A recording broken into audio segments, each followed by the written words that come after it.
Hello everyone. എന്തൊക്കെയാണ് നമ്മൾ ഈ കേൾക്കണേ? അതായത് സാജിദയെ പീഡിപ്പിച്ചു.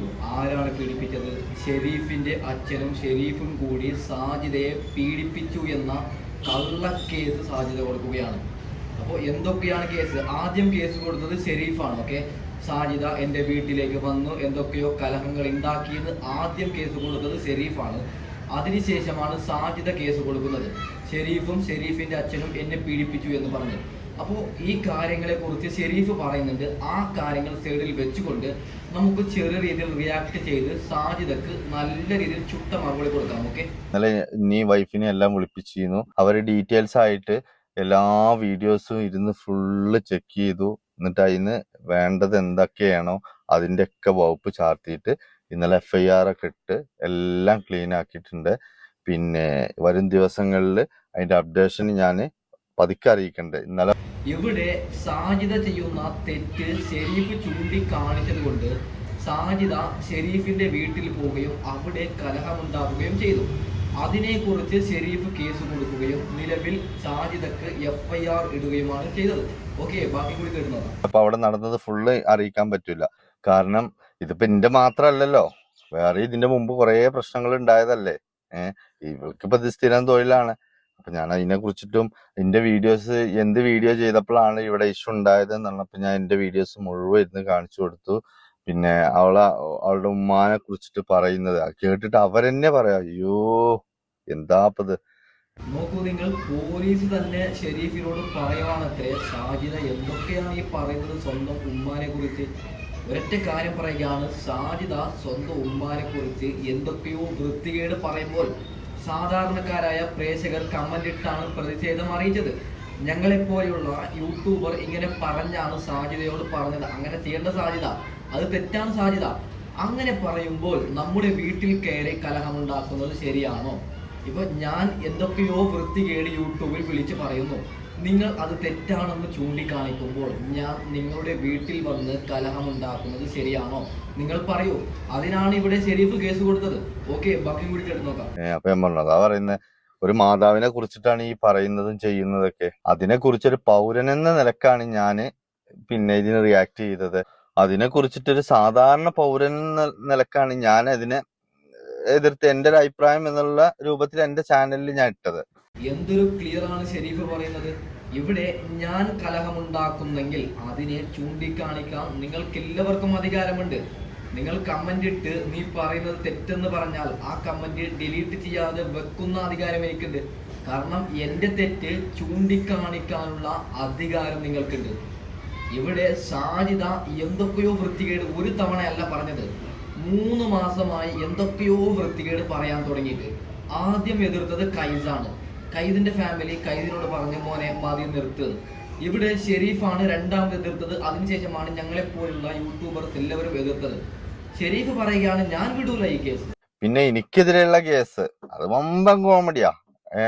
ഞാനും എന്റെ വാപ്പയൊക്കെ കേറി പിടിച്ചു എന്നൊക്കെ പറഞ്ഞിട്ടാണ് കേസ് കൊടുത്തിരിക്കുന്നത്. നാണവും മാനവും ഉണ്ടോടി സാജിദ? ഒരു കാര്യം പറയുകയാണ്, ഇല്ലാത്ത കേസ് ഇങ്ങനെ പബ്ലിഷ് ചെയ്യുമ്പോൾ ഇവിടെ സാജിദ പറഞ്ഞത് എന്നെ ഷെരീഫും ഷെരീഫിന്റെ ബാപ്പയും കയറി പീഡിപ്പിച്ചു എന്ന് എഴുതി കൊടുത്തു കഴിഞ്ഞാൽ മക്കളെ ന്യൂസ് പോകുന്നത് ഷെരീഫ് പീഡിപ്പിച്ചു എന്നാണ്. അത് കാണുന്ന എക്സാമ്പിൾ പറയുകയാണ്, ആ ഒരു വാർത്ത 100 പേര് കാണുന്നുണ്ടെങ്കിൽ 90 പേർക്ക് അറിയാം ഇത് കളവെന്ന്. പക്ഷേ ബാക്കിയുള്ള 10 പേര് വിചാരിക്കുന്നത് ഷെരീഫ് സാജിദയെ പീഡിപ്പിച്ചു എന്നാണ്.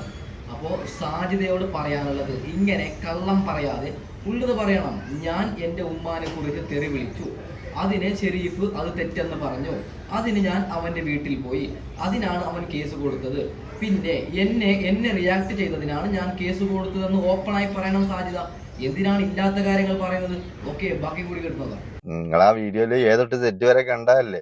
അപ്പൊ ഞാൻ പറഞ്ഞു, കുഴപ്പമില്ല, നിങ്ങൾ കേസ് എടുത്തോളി സാറേ, ഒരു കുഴപ്പമില്ല. ഓൾ എങ്ങനെ പറയുന്ന വെച്ചെങ്കിൽ അതുപോലെ നിങ്ങൾ FIR ഇട്ടിട്ട് എനിക്കെതിരെ കേസ് എടുത്തോളി.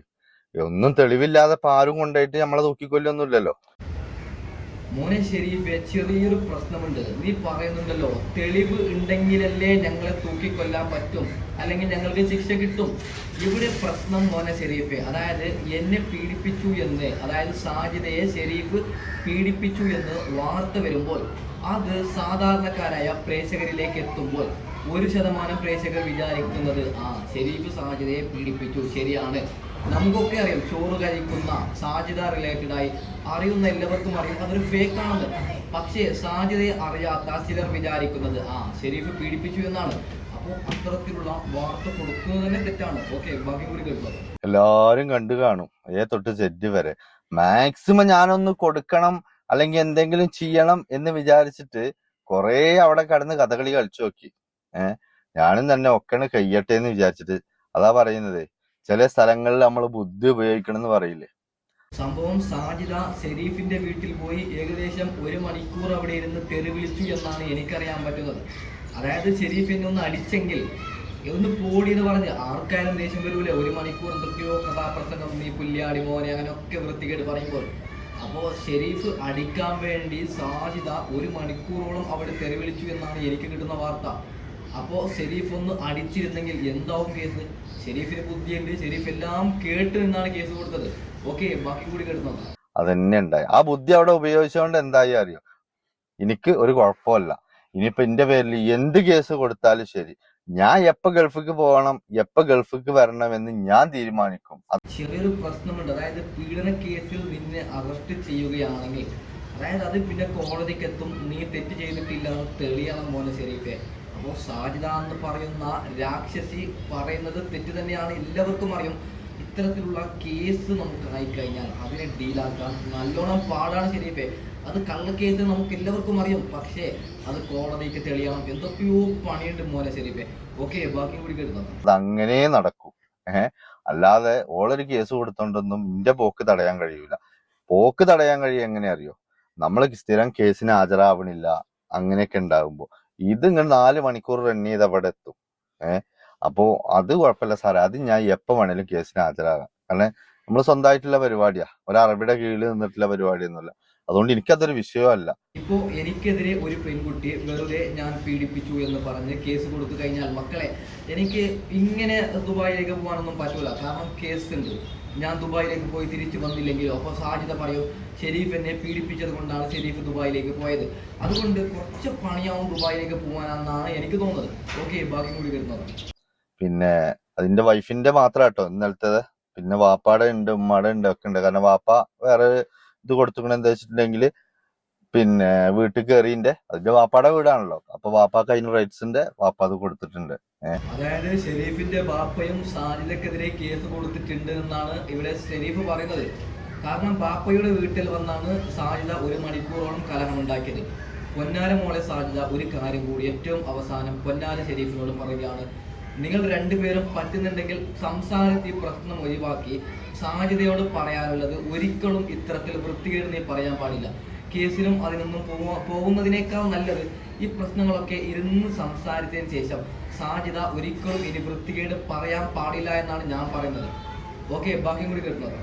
പിന്നെ അവളുടെ പരാതി ഞാൻ ഇന്നലെ അവിടുന്ന് ഞാൻ കണ്ടു. അതിൽ തന്നെ പറഞ്ഞിരിക്കണത് ഞാനും ബാപ്പയും കയറി പീഡിപ്പിച്ചു, അവളെ തല്ലി എന്നൊക്കെ പറഞ്ഞിട്ടാണ് എനിക്കെതിരെ പരാതി കൊടുത്തിരിക്കണേ. അത് പ്രശ്നമൊന്നുമില്ല. അതെന്താ അറിയോ, അതിന്റെ മുമ്പ് തന്നെ ഒരു വീഡിയോ ഞാൻ കാണിച്ചു കൊടുത്തത്, പെണ്ണുങ്ങളെ കേസ് കൊടുത്ത എന്താ സംഭവിക്കാന്നറിയില്ലേ, ഞാൻ നിന്റെ പേരിൽ കേസ് കൊടുത്താണ്ടല്ലോ പിന്നെ നീ ഇവിടുന്ന് അങ്ങോട്ട് പോകാൻ പറ്റൂല എന്നൊക്കെ പറഞ്ഞിട്ടൊരു കഥാപ്രസംഗം ഉണ്ടായിരുന്നല്ലോ, അതും കാണിച്ചു കൊടുത്തു. ഇവിടെയാണ് ഷെരീഫ് എന്ന് പറയുന്ന മാസ്റ്റർ മൈൻഡ് യൂസ് ചെയ്യുന്നത്. ഒരു തവണ ഞാൻ സാജിദയെ റിയാക്ട് ചെയ്യുമ്പോൾ ഈ ഒരു വീഡിയോ സാജിദ ഇട്ടിരുന്നു. ഞാൻ നിനക്കെതിരെ കേസ് കൊടുത്തു കഴിഞ്ഞാൽ നിനക്ക് വിദേശത്ത് പോകാൻ പറ്റൂല, കുടുങ്ങും. കാരണം ഞാൻ പെണ്ണാണ്, പെണ്ണ് പോയി കേസ് കൊടുത്താൽ അത് സ്ട്രോങ് ആണ്, അത് പോലീസ് വിശ്വസിക്കുമെന്ന് സാജിദ എന്നോടടക്കം പറഞ്ഞിരുന്നു. അതേ വാക്കാണ് ഒരു ദിവസം ഷെരീഫിനെതിരെ സാജിദ ലൈവ് ഇട്ടത്. ഇവിടെ എനിക്ക് പറയാനുള്ളത്, പെണ്ണുങ്ങൾക്കൊരു വിചാരമുണ്ട്, ഇത്തരത്തിലുള്ള വൃത്തികെട്ട പെണ്ണുങ്ങൾക്കാണ്, എല്ലാ പെണ്ണുങ്ങൾക്കല്ല, എന്തെങ്കിലും പറഞ്ഞ് കേസ് കൊടുത്തു കഴിഞ്ഞാൽ അത് പൊക്കും. ഇവിടെ ഇപ്പൊ എനിക്കെതിരെ ഒരു ചെറിയ എക്സാമ്പിൾ, ഏതെങ്കിലും ഒരു പെണ്ണ് അത്തു എന്നെ പീഡിപ്പിച്ചു എന്ന് പറഞ്ഞു കഴിഞ്ഞാൽ എനിക്ക് കോടതി കയറേണ്ടി വരും. എന്റെ ഭാഗം ആരും കേൾക്കൂല. ആദ്യം പോലീസും കേൾക്കൂല, കോടതിയും കേൾക്കൂല, എന്റെ വീട്ടുകാർ പോലും കേൾക്കൂല. അതിനുശേഷം ഞാൻ തെളിയിക്കണം അതിന്. നാട്ടുകാർക്ക് ആർക്കെങ്കിലും അറിഞ്ഞു കഴിഞ്ഞാൽ നാട്ടിൽ ചിന്തിക്കും അവൻ പീഡിപ്പിച്ചു എന്ന്. ഇവിടെ പ്രശ്നം ഇതാണ്, ഏറ്റവും വലിയ പ്രശ്നമാണ്. ഇപ്പോൾ വേറെതിരെ പീഡന കേസ് വരുന്നുണ്ട്, എന്തൊക്കെ പീഡന കേസാണ് വരുന്നത്, എനിക്കൊന്നും അറിയാൻ പാടില്ല. ഓക്കെ, ബാക്കി കൂടി കേട്ടു നോക്കാം. ഇതൊക്കെയായിരുന്നു ലക്ഷ്യം. പിന്നെ അതിന്റെ മുമ്പുള്ള അവിടെ ആദ്യം താമസിച്ചിരുന്നിടത്ത് കുറച്ച് മജ്ലിസിന്നൂർ ഉണ്ടായിട്ടില്ലേ അയലൊക്കെക്കാരോട്ടെ ആ റോട്ടിലൊക്കെ ഇറങ്ങിയിട്ട് അതും കാണിച്ചു കൊടുത്തു. ഇവിടെ ഷെരീഫ് മജ്ലിസുൻ നൂർ എന്ന് ഉദ്ദേശിച്ചത് അതായത് സാജിദ റോഡ് സൈഡിലും ഷെരീഫിനെതിരെ തെറി വിളിച്ചു എന്നാണ്. റോഡ് സൈഡിൽ പോകുമ്പോൾ ആരാണ് ഷെരീഫ്, നീ എന്താണ് ഷെരീഫ് എന്നൊക്കെ പറഞ്ഞു. എന്താണ് സാജിദ, യൂട്യൂബ് എന്ന് പറയുന്ന ആ പ്ലാറ്റ്ഫോമിൽ നീ തെറി വിളിക്കുന്നുണ്ടെങ്കിൽ നെഗറ്റീവ് വരും, സ്വാഭാവികം. അതിനെ വീട്ടിൽ കയറി റോഡിൽ ഇറങ്ങിയൊക്കെ തെറി വിളിക്കേണ്ട ആവശ്യമുണ്ടോ? ഓക്കെ, ബാക്കി കൂടി കേട്ടു. പിന്നെ അവളുടെ ഉമ്മാനെ കുറിച്ചിട്ട് അവള് പറയുന്ന ഫുള്ള് തെറിയും ഫുള്ള് വീഡിയോസും സായുധം കോൾ റെക്കോർഡ് അടക്കം ഇന്നലെ അവിടുന്ന് കേൾപ്പിച്ചു. അങ്ങനെ ഇന്നലെ മണിക്കൂർ കണക്കിന് അവിടെ ഇരുന്നിട്ടുള്ളൂ. എന്നിട്ട് എന്നെ പോന്നിട്ടുള്ളത്. അപ്പോ ഷെരീഫ് ഈ പ്രശ്നം വിടുന്നതായിട്ട് എനിക്ക് തോന്നുന്നില്ല. ഓക്കെ, എല്ലാവരും പ്രശ്നം നല്ല രീതിയിൽ വഷളാവുമ്പോൾ എങ്ങനെയെങ്കിലും പറഞ്ഞ് ഒഴിവാക്കലാണ് ചെയ്യുക. കാരണം ഒരു മനുഷ്യന് കേസായി കഴിഞ്ഞാൽ പൊന്നാറ് മക്കളെ മിനിമം 6 മാസമെങ്കിലും നമ്മൾ നടക്കേണ്ടി വരും. കള്ള കേസാണെങ്കിലും വക്കീലിന്റെ ഫീസ്, മറ്റത് മറിച്ചത്, എന്തൊക്കെ പ്രശ്നങ്ങളാണ്. ഓക്കെ, കള്ളക്കേസ് കൊടുത്താൽ വല്ലാത്തൊരു പ്രശ്നമാണ്.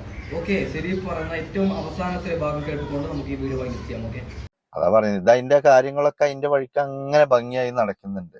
അങ്ങനെ വിട്ടുകൊടുക്കാനോ വിട്ട് കളയാനോ ഞാൻ ഉദ്ദേശിച്ചിട്ടില്ല. എന്റെ പെരേക്ക് കയറി വന്നിക്കൂന്ന് വെച്ചെങ്കിൽ അതെങ്ങനെ നേരിടണം എന്നുള്ളത് എനിക്കറിയാം. അതിനിപ്പൊ എത്ര വലിയ ചാവാളിപ്പട്ടിനെ അവള് കൂട്ടുപിടിച്ചിട്ടുണ്ടെങ്കിലും എത്ര വലിയ ഡ്രാമ കളിച്ചിട്ടുണ്ടെങ്കിലും ഇവിടെ ഷെരീഫ് പറയുന്നത് ഈ പ്രശ്നം എത്ര വലുതാണെങ്കിലും എനിക്കെതിരെ ഒരു പീഡന കേസല്ല 10 പീഡന കേസിൽ സാജിദ എന്നെ ഉൾപ്പെടുത്തുന്നെങ്കിലും ഈ കേസ് ഞാൻ ഒഴിവാക്കുന്നില്ല.